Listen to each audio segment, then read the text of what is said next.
ಇನ್ನು ಲೋಕಸಭಾ ಚುನಾವಣೆ ಹತ್ತಿರ ಬರ್ತಾ ಇದೆ. ಪಕ್ಷಗಳಲ್ಲಿ ರಾಜಕೀಯ ಚಟುವಟಿಕೆಗಳು ಗರಿಗೆದರಿವೆ. ಈ ವಿಚಾರಕ್ಕೆ ಸಂಬಂಧಪಟ್ಟಂಗೆ ಬಿಜೆಪಿ ಸ್ವಲ್ಪ ಮುಂದಿದೆ. ಯಾಕಂದರೆ ಈಗಾಗಲೇ ಕಾರ್ಯತಂತ್ರಗಳನ್ನು ಅಲ್ಲಿ ಹೆಣೆಯಲಾಗ್ತಾ ಇದೆ. ಎಲ್ಲೆಲ್ಲಿ ಅಸಮಾಧಾನಗಳಿದೆ ಅದೆಲ್ಲವನ್ನು ಕೂಡ ಸರಿಪಡಿಸಲಾಗ್ತಾ ಇದೆ. ಜಗದೀಶ್ ಶೆಟ್ಟರ್ ಬಂದಿರುವಂಥದ್ದು ಇದೆಯಲ್ಲ, ಅದು ಕೂಡ ಒಂದು ಪ್ರಮುಖವಾಗಿರುವಂಥ ಹೆಜ್ಜೆ.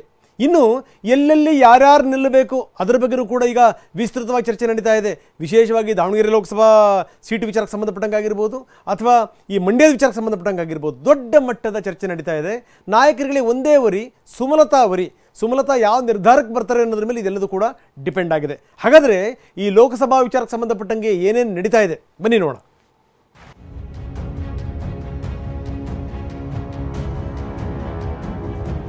ಮಾಜಿ ಸಿಎಂ ಬಿಎಸ್ ಯಡಿಯೂರಪ್ಪ ಕುಟುಂಬವೇ ಈಗಲೂ ಬಿಜೆಪಿಯಲ್ಲಿ ಬಿಗಿ ಹಿಡಿತ ಸಾಧಿಸುತ್ತಿದೆ.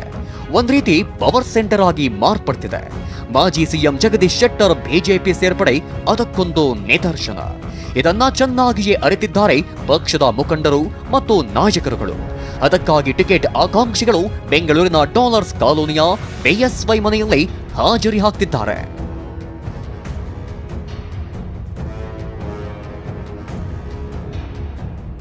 ಇವತ್ತು ದಾವಣಗೆರೆಯ ಬಿಜೆಪಿ ಮುಖಂಡರು ಬಿಎಸ್ವೈ ಅವರನ್ನ ಭೇಟಿಯಾದರು. ಹಾಲಿ ಸಂಸದ ಜಿಎಂ ಸಿದ್ದೇಶ್ವರ ಚಿತ್ರದುರ್ಗದವರು ಈ ಸಾರಿ ಜಿಲ್ಲೆಯವರಿಗೆ ಟಿಕೆಟ್ ನೀಡಲು ಮಾಜಿ ಸಿಎಂಗೆ ಮನವಿ ಮಾಡಿದ್ರು. ಸಿದ್ದೇಶ್ವರ ವಿರುದ್ಧ ಬಂಡಾಯ ಎದ್ದಿರುವ ಮಾಜಿ ಶಾಸಕರುಗಳು ತಮ್ಮಲ್ಲಿ ಯಾರಿಗೆ ಟಿಕೆಟ್ ನೀಡಿದ್ರು ಎಲ್ಲರೂ ಒಟ್ಟಾಗಿ ಕೆಲಸ ಮಾಡ್ತೇವೆ ಅಂತ ಬಿಎಸ್ವೈಗೆ ತಿಳಿಸಿದ್ದಾರೆ. ಪಕ್ಷದ ಸಭೆಯಲ್ಲಿ ಹೇಳಿದ್ವಿ, ಪಾರದರ್ಶಕವಾಗಿ ಪ್ರಾಮಾಣಿಕವಾಗಿ ಸಮೀಕ್ಷೆ ಮಾಡಿಸಿ, ಸಮೀಕ್ಷೆ ಒಳಗೆ ಯಾರಿಗೆ ಬರುತ್ತೆ ಅವ್ರಿಗೆ ಕೊಡ್ರಿ ಅಂತ ಹೇಳಿದೀವಿನ ಇನ್ನೊಬ್ರಿಗೆ ಕೊಡಬೇಡದಂತ ನಾವು ಹೇಳೋದಿಲ್ಲ. ಅಭ್ಯರ್ಥಿಗಳನ್ನ ಸ್ಥಳೀಯವಾಗಿರ್ತಕ್ಕಂಥವ್ರಿಗೆ ಕೊಟ್ಟರೆ ಗೆಲ್ಲಕ್ಕೆ ಸಾಧ್ಯ ಐತಿ. ಹಾಗಾಗಿ ಇದು ಸರಿಯಾಗಬೇಕು ಅಂದರೆ ಹೊಸ ಕ್ಯಾಂಡಿಡೇಟನ್ನು ನಿಲ್ಲಿಸಬೇಕು ಅಂತಕ್ಕಂಥದ್ದು ನಮ್ಮೆಲ್ಲರ ಉದ್ದೇಶ ಅಂತಕ್ಕಂಥದ್ದು ಹೇಳಲಿಕ್ಕೆ ಬಂದಿದ್ವಿ. ಕಳೆದ ವಿಧಾನಸಭಾ ಚುನಾವಣೆಯಲ್ಲಿ ಹೈಕಮಾಂಡ್ ಅಣತಿಯಂತೆ ಎರಡೆರಡು ಕ್ಷೇತ್ರಗಳಿಂದ ಸ್ಪರ್ಧಿಸಿ ಸೋತಿರುವ ಮಾಜಿ ಸಚಿವ ವಿ ಸೋಮಣ್ಣ ಬಗ್ಗೆ ಹೈಕಮಾಂಡ್ ಮಟ್ಟದಲ್ಲೂ ಅನುಕಂಪವಿದೆ. ಅದಕ್ಕಾಗಿಯೇ ತುಮಕೂರು ಲೋಕಸಭಾ ಕ್ಷೇತ್ರದಿಂದ ವಿ ಸೋಮಣ್ಣ ಸ್ಪರ್ಧೆ ಬಹುತೇಕ ಖಚಿತ ಎನ್ನಲಾಗ್ತಿದೆ. ಈಗಾಗಲೇ ಬಿಜೆಪಿ ಟಿಕೆಟ್ ಬಗ್ಗೆ ಸೋಮಣ್ಣಗೆ ಭರವಸೆ ಸಿಕ್ಕಿದೆಯಂತೆ. ಪಕ್ಷದಿಂದ ಅಧಿಕೃತ ಆದೇಶ ಬಂದರೆ ಕೂಡಲೇ ತುಮಕೂರಿಗೆ ತೆರಳಿ ಸಿದ್ಧತೆ ಆರಂಭಿಸಲಿದ್ದಾರೆ. ನನಗೆ ಕೇಳಿದ್ರು, ನಾನು ರಾಜ್ಯಸಭಾ ಕೊಡಿ ಅಂತ ವಿನಂತಿ ಮಾಡಿದ್ದೆ. ಅದಕ್ಕೆ ಏನು ಮಾಡುತ್ತೀನಿ ಅಂತ ನನ್ನ ಕರ್ತವ್ಯನೂ ಕೂಡ ಹೇಳಿದ್ದೆ.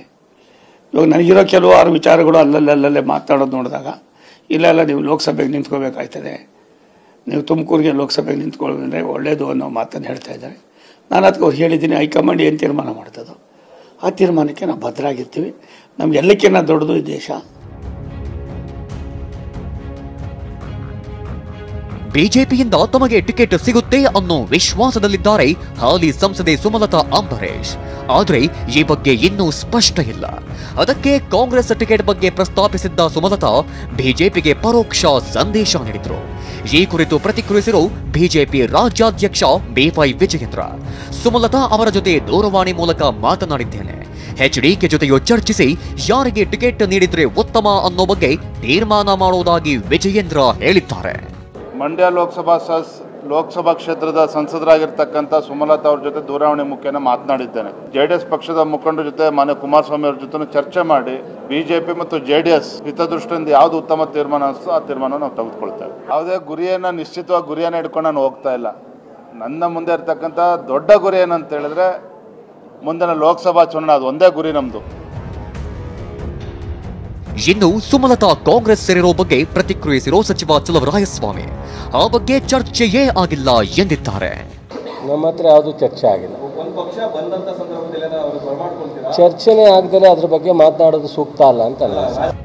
ಒಟ್ಟಿನಲ್ಲಿ ಲೋಕ ಅಖಾಡದಲ್ಲಿ 3 ಪಕ್ಷದಲ್ಲೂ ಟಿಕೆಟ್ ಫೈಟ್ ಜೋರಾಗಿದೆ. ಅಖಾಡಕ್ಕಿಳಿದು ಯಾವ ನಾಯಕರು ಹೋರಾಟ ನಡೆಸುತ್ತಾರೆ ಅನ್ನೋದು ಕುತೂಹಲ ಮೂಡಿಸಿದೆ. Bureau report, TV9.